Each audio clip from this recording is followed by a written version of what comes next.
you can go home again. Provided you realize home is somewhere you've never been.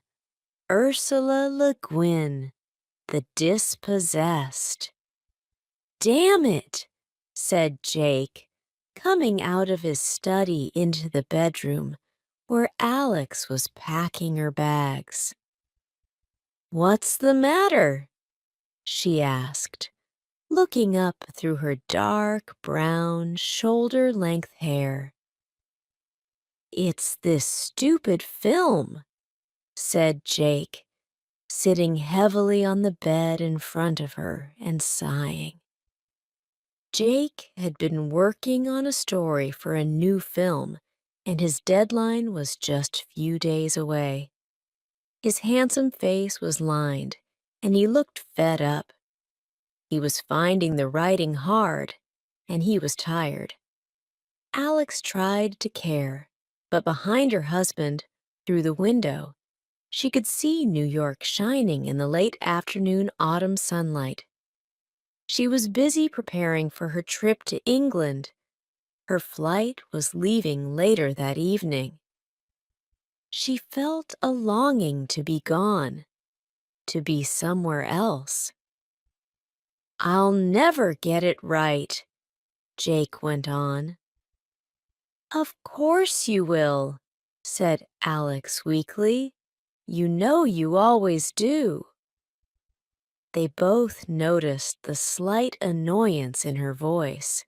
There was a silence. So, when you come back, maybe we can take a vacation? Jake's voice sounded hopeful.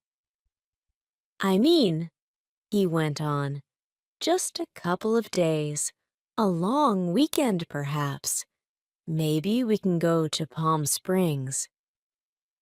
Alex's eyes wandered to the tall silver buildings set against the pale blue sky. Maybe, she said, smiling and trying to make it sound like it was a real possibility, but not managing it.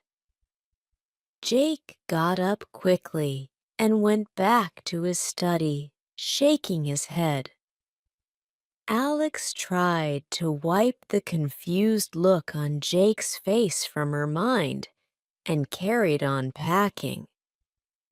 As usual, she was finding it difficult to decide which clothes to take. Though she was a buyer for an international fashion house and traveled a lot, she never found it easy to pack. And now it was even more difficult. She was going to the north of England to visit her parents. She was going home for the first time in over 10 years. She was going home to deal with the past. She was 32 years old, a mix of autumn and winter clothes, she decided in the end. You never knew what the weather would be like in England, and she loved knitwear, especially woolen sweaters.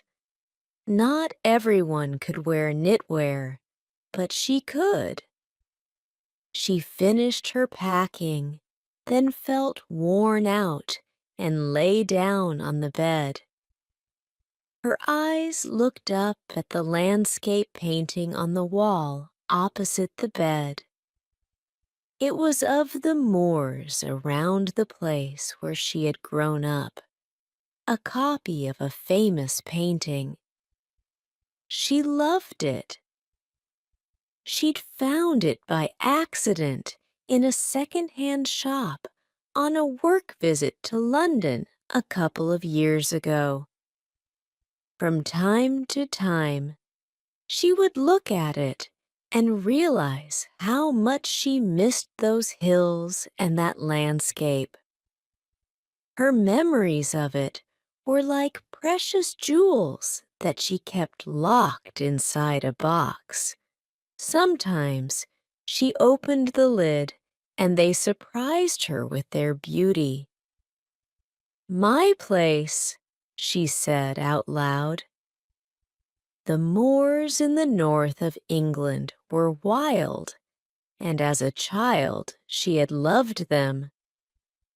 The moor near her home was called Randall Moor, and she had spent a lot of time there walking and discovering its secrets.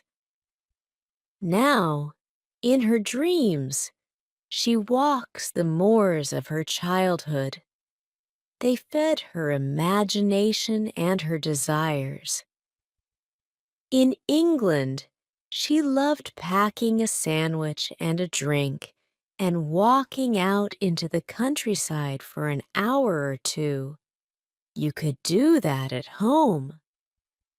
The countryside was just there. She loved America, but it was difficult to go out for a walk here, she thought. The distances were so huge.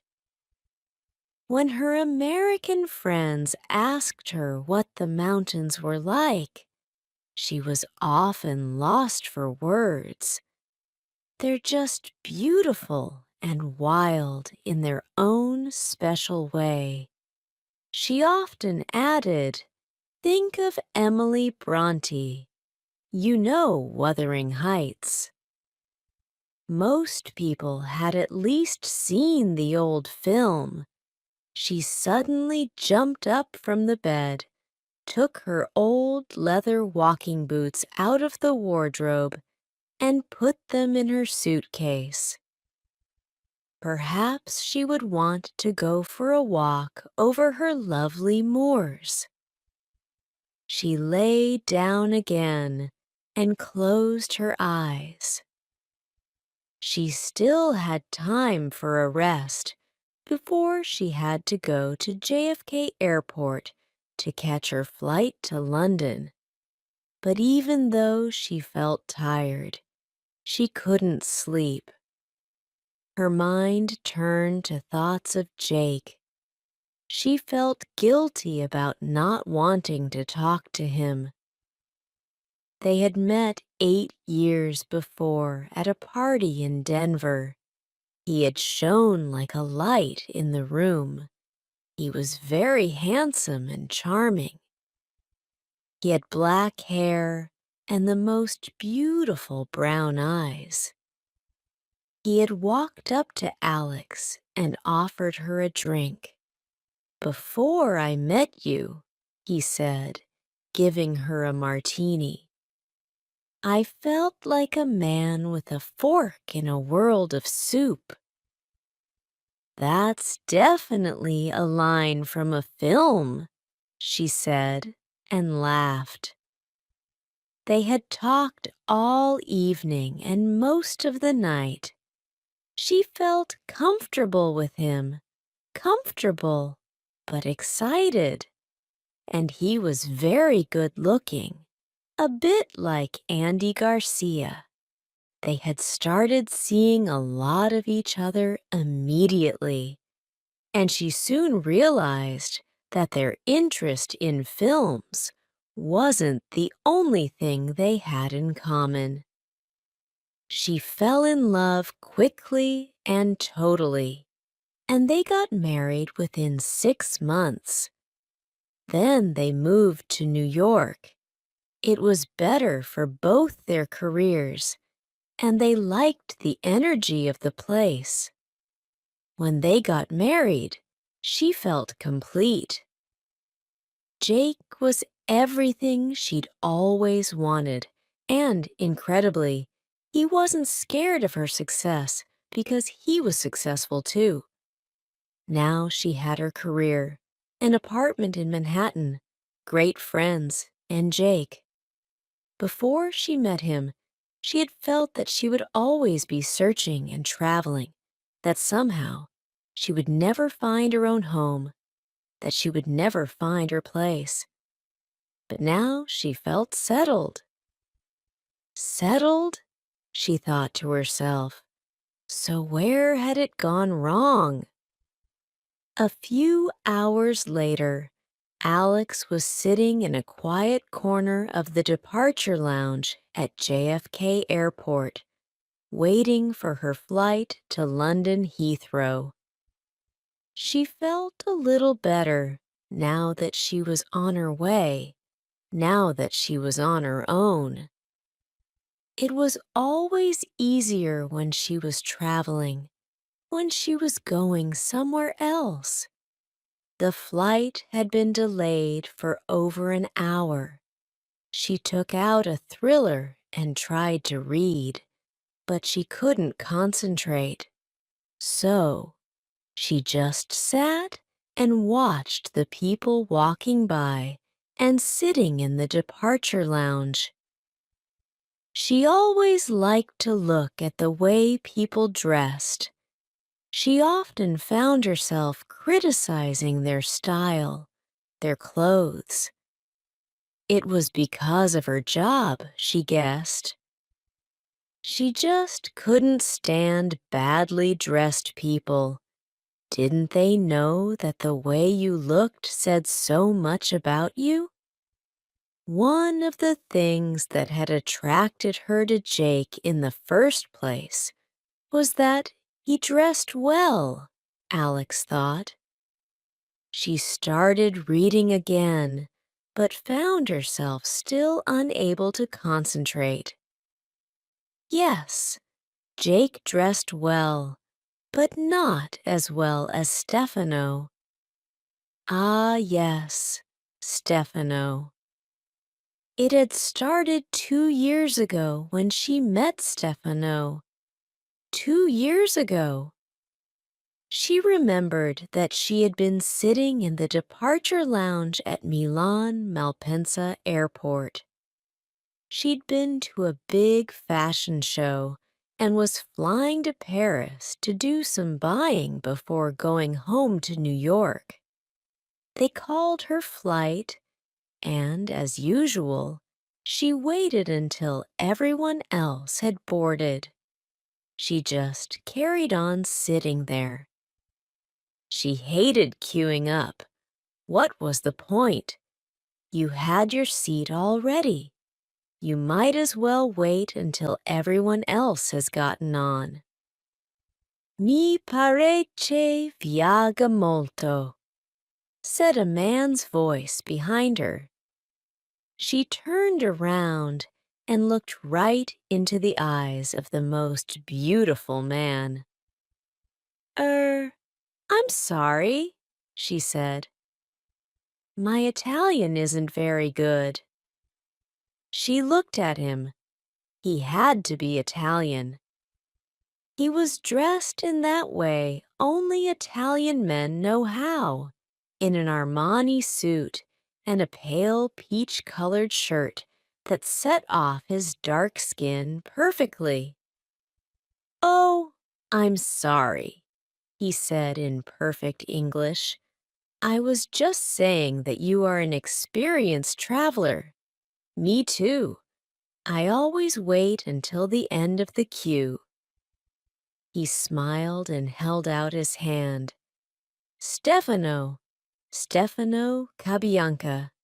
And you are? Alex Kramer, she said, shaking his hand. They started chatting. He was also in the fashion business, and he was also flying to Paris to do some shopping.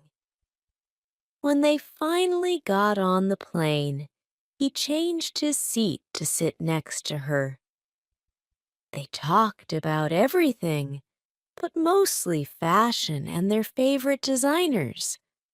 Of course, he loved the Italian designers, and she was a great fan of the British ones. But the British designers, he said jokingly, are so strange, so weird. I mean, look at Vivienne Westwood. She laughed. Yes, she said, but look at Stella McCartney and John Galliano. Nobody could deny they're outstanding designers. they had a lively conversation about Alexander McQueen. They agreed that Gucci had become too commercial. And yes, Versace was not what it had been before Gianni Versace's death. They drank a glass of wine together. It all seemed harmless, but she was aware that she was very attracted to him. Then, about 15 minutes before they landed at Charles de Gaulle Airport, he said to her, "I am staying at a hotel in Paris tonight, near Notre Dame. You don't have to fly to New York until tomorrow. We are getting on so well. It would be such a shame to say goodbye now. Why don't you stay with me?" She looked at him. He was asking her to stay with him at a hotel. He was asking her to be unfaithful to her husband. It wasn't totally unexpected, but she felt her face getting hot. I'm not sure." There was a moment of hesitation, but it was only a moment. It was true that her flight to New York wasn't until the next evening. She had to be in Paris that night. "Okay," she said, smiling. "Why not?" And then came into her mind the terrible thought, no one will ever know. Since that night, she had seen Stefano 6 times. They would meet up when they were traveling, and their schedules coincided. In Paris, Rome, and Milan. She still loved her husband, but she couldn't tell him about her affair. She also didn't know how to stop her betrayal. Now, sitting in the departure lounge at JFK, she had a feeling that was both comforting and disturbing. She was beginning to believe that only her journey home would help her bring her betrayal to an end. At last, Alex was able to board the plane for the flight to London Heathrow. She sat down in her business class window seat, and within moments they were in the air, the features of the earth disappearing fast. Alex ordered gin and tonic from the air steward and tried to relax. She was going home, she thought, back to the past.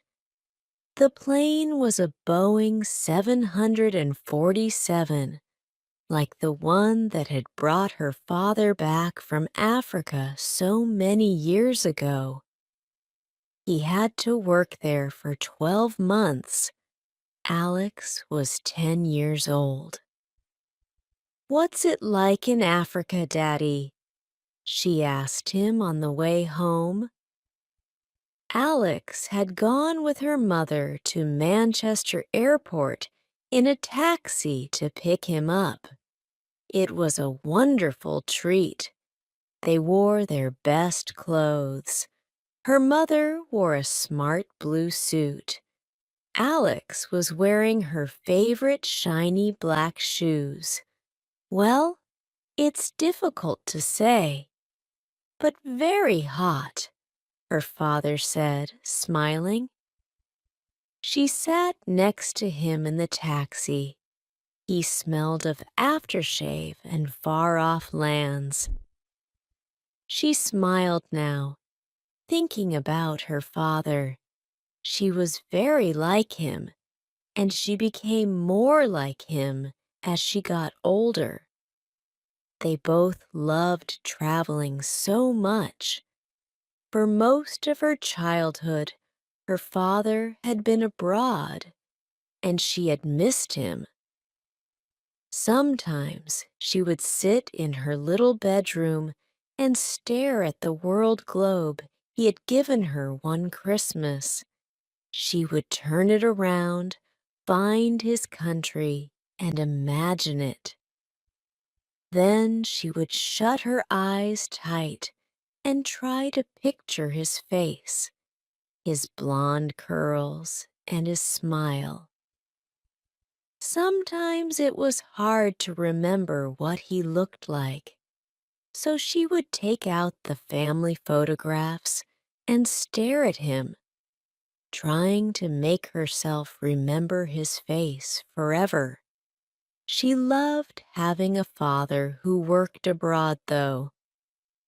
The girls at school had fathers who had jobs in the factories and offices in the little industrial town where they lived. Their fathers were everyday fathers, while hers was a magical one. She was different and special because of him. She had never lost that feeling that he made her special. Yes, she had really loved it. Until that hot summer's day 2 years later, when she was 12 years old. At Heathrow Airport, Alex went to the car hire desk and picked up the keys to a silver-colored Ford. She was always a bit nervous about driving on the left. When she came to England for work, it was usually just to London, so she used taxis or the underground. She never drove. However, she managed to find the M25, the motorway that goes around the edge of London, and followed it until she turned onto the road heading north. Once she was on the motorway, she began to relax. The road ahead was blue-gray, the color of the North Sea on a cold day. It was late afternoon, and the autumn light was soft. The fields on either side of the road stretched as far as you could see, dull and wet. She hadn't gotten to the hills yet. The world was still flat.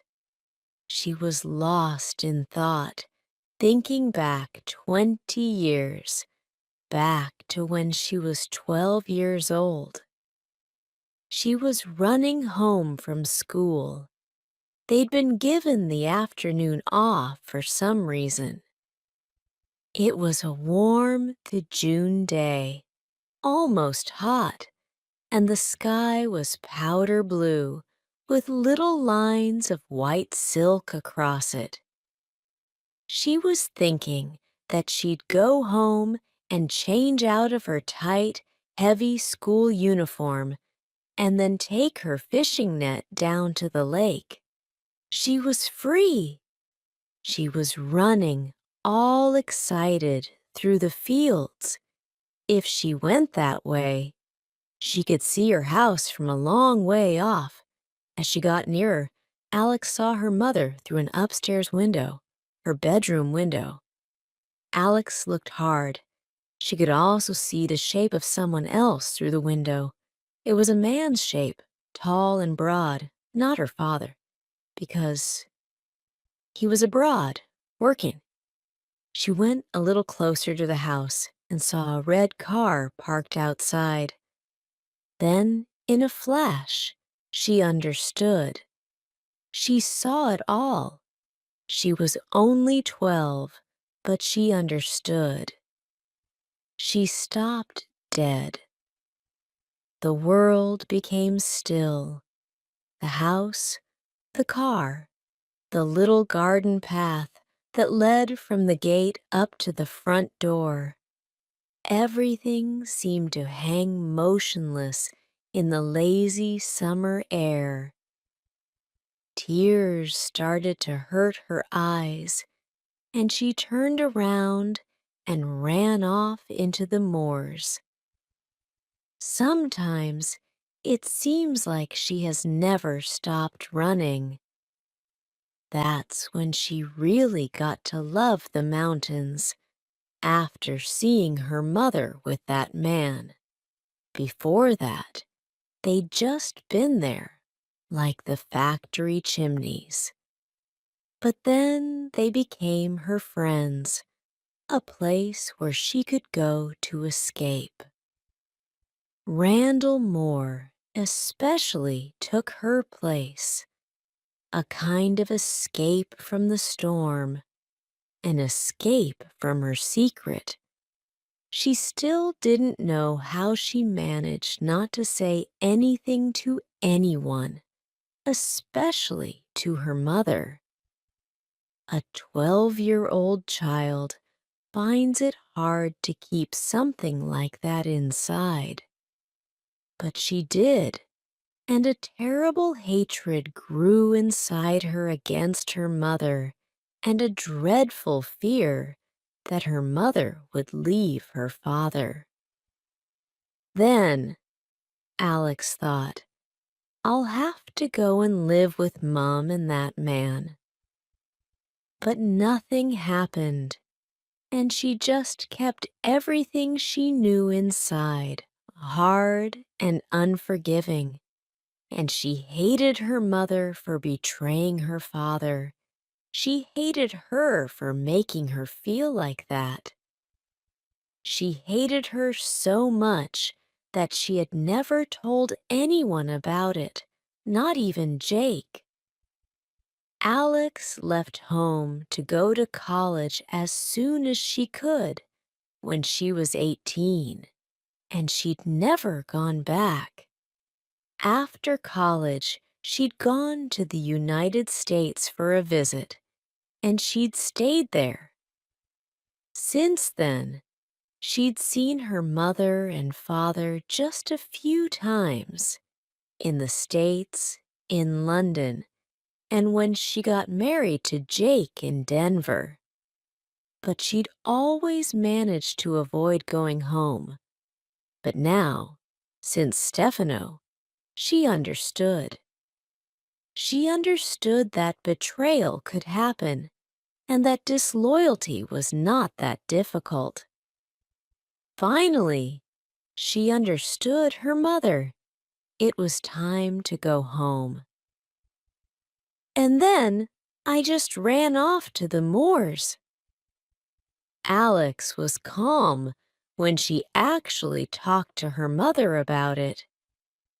She supposed it was because she'd gone over the scene so many times in her mind. They were sitting at her mother's kitchen table, where everything important had always been discussed. Alex's father had gone out for a walk with the dog. Alex had told her mother what she'd seen that day 20 years ago.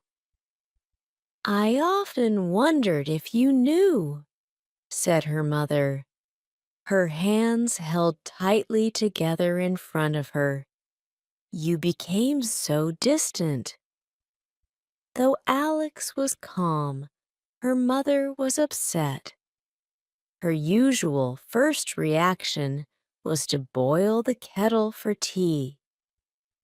So they sat there at the table drinking milky tea and talking about unfaithfulness. I suppose I was lonely. Your father was away so much, her mother went on. Oh, I know it was wrong, but these things happen, you know. I know, Alex said, managing a smile.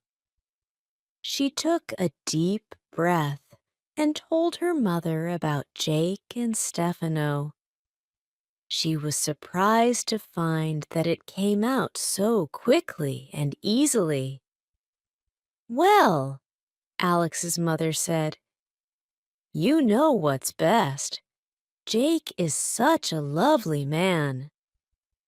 Alex remembered that at the wedding, her mother had gotten on extremely well with Jake. And so is Dad, Alex said. Yes, said her mother, smiling. You know, I think one thing you realize as you get older is that it's really hard to find something that good and really easy to lose it. But you didn't lose, Dad. No, said her mother firmly, and you won't lose Jake. Not if you really want to keep him. Alex looked at her mother. Does Dad know? She asked. I mean, did you? Her mother nodded. Yes, she said. I told him. I wanted to be honest, and I wanted to know that the love we had for each other was enough to get us through. Alex stayed for a week. She and her mother talked a lot, laughed a lot, and cried a little. Alex was happy, though she knew that at the end of the week she would have a difficult decision to make. Soon she would see Jake, and she had to think about him, about the future. The day before she had to go back to New York, Alex decided to walk around Randall more, the place she'd loved so much as a child. She had to decide. Would she tell Jake about what she had done and risk losing him?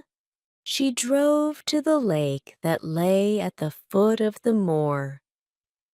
Leaving the little car in the car park, she put on her walking boots and set off up the steep path that led from the shore to the top of the moor. It was such a luxury, she thought, just being able to walk in the countryside. But it was hard going. The small stones that covered the path were loose and slippery. In places on the path, there was thick mud from the rain a few nights ago, and she had to go back and find another way up to the top. There were only a few other walkers out that early November day, and they were far away from her on the other side of the moor.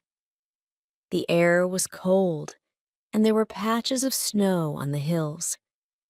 As she made her way slowly up the hillside, the world became a gentler, quieter place, until the only sound she could hear was of her own heavy breathing. She walked on, enveloped by the moor, with the lake and the rest of the valley hidden from view. The moor held her safe in its arms, and she felt again her old love of this beautiful landscape. My place, she thought. The hills could be bare and wild, but they offered a kind of comfort to her because she knew them so well. She had been away for so long, but still they were part of her. She knew their secret places. Finally, the moor began to open out, unfolding its arms and setting her free. Now she had a view of part of the lake, gray, green, and silent in the valley, clear like a mirror. She stopped and looked down, enjoying the silence that lay across the valley and the sound of blood beating in her ears. She took a water bottle out of her pack, kneeled down on the ground, and took a long drink. The cool water tasted of earth. Suddenly she had a flash of memory, like a faded photograph. She was a child again, of no more than 10 or 11, before she lost her innocence. It was a long, hot summer's day, and she was walking over the moors. She had brought a bottle of water from home and was drinking from time to time. She remembered the feeling of being completely alone up here. It was a delicious feeling, and one that she still enjoyed so much. It was part of her. Alex shook her head, chasing the memory away. After a few moments of rest, she started off again up the mountains. The landscape began to open out like a magic carpet, slowly revealing the little houses and farms on the other side of the lake. The sheep and cows on the farms looked like those toy animals that children play with, she thought. Then, slowly, the village in the valley came into view, a soft brown collection of stone buildings. Then came the factory chimneys of the big town in the distance, the chimneys that had been the backdrop to her childhood. Next, the lake revealed its true extent, uncurling itself like a giant snake. Finally, the full beauty of the landscape lay there beneath her. She stood at the top of the moor, feeling the silence and the moment. The view was like a picture from a child's storybook, unreal and shining. Early winter sunlight fell on the far shore of the lake, making the green of the hills glow. The air sang, pure and clear.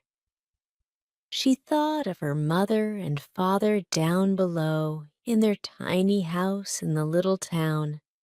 She smiled. Distance makes everything clearer. You can only see the whole when you're far enough away. Life is like this, she thought, this moving away, this distancing. There was a time when these people, this town, and this landscape were your whole world, your universe, and everything you knew. And this world had pressed around you and made its mark, deep and permanent, a mark that went with you everywhere. And in some way, in some small place inside, in the deepest part of yourself, this first world would always be your destination, a world that you would always long for, but that would always be hard to find again. She thought about Jake. Yes, distance made everything clear. She knew now that she could go back to New York and talk to him, that she had to talk to him. She knew that she could tell him what had happened and what she had done, and ask his forgiveness, ask him in the same way that her mother had asked her father for forgiveness. Tell him that she still loved him and that she would always love him. She knew that she could finally stop running away. Yes, she thought, smiling. She really was going home.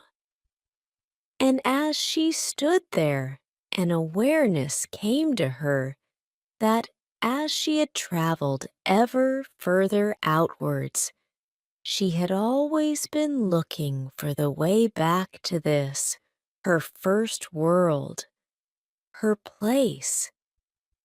And now, at last, she had found the path that led to the house far below in the valley.